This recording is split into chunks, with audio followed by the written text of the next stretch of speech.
Hey Snapchat, I'm coming to you with a little advice today on how to write better emails. Most people think they write great emails. Most emails are bad. Number one, the subject line really matters. Make your subject line count. The reason is we exist in a world where people get too many emails, so a lot of email goes unread unless the recipient has OCD.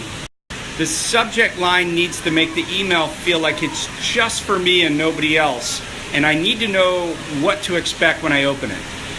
If you're expecting an action and you make it in your subject line, I'm more likely to open it and want to respond. So I might write an email that says, I need your RSVP by this Thursday, or I need signature tomorrow, or I need a quick turnaround. Obviously, don't make things sound urgent if they're not, because if you're a person who sends emails like that and it's kind of clickbait, if you will, people won't trust you next time.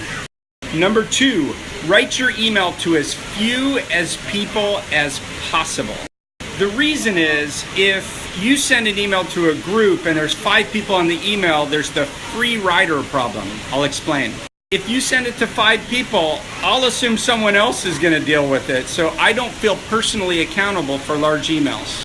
Another really big mistake people make, especially when emailing someone like a VC, is they include 2 partners or 2 people and they ask people for action. That's a problem. The problem is if you copy me and another partner, then I feel like, well, I'll let him answer, or I don't want to step over his toes. If I know it's to me, I'm more likely to take action.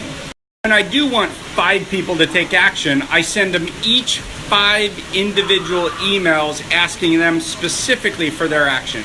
Be careful about email packages. You need to learn how to make sure that you only have one font.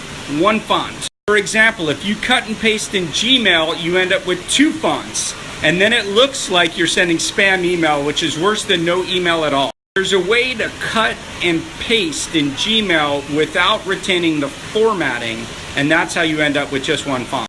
Number 3, make your email as short as possible.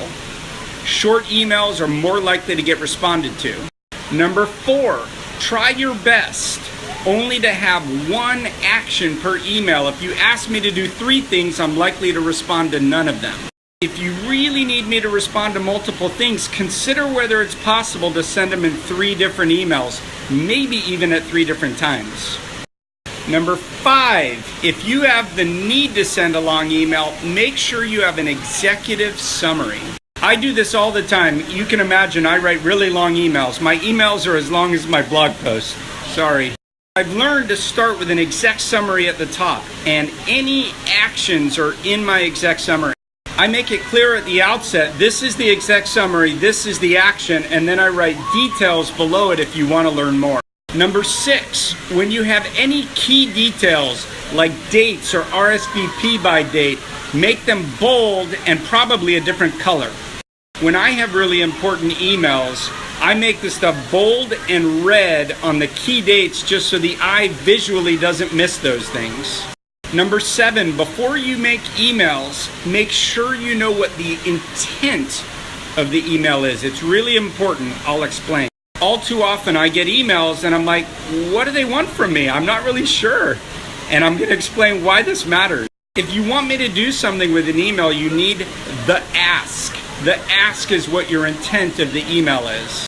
So reminder, make your subject line count, send your email to as few people as possible, make actions obvious, and be as few people as possible, don't have multiple fonts, and make sure you know you're asking whom you want to take action. This has been a spring break snapstorm. Make sure to tell a friend if you got any value.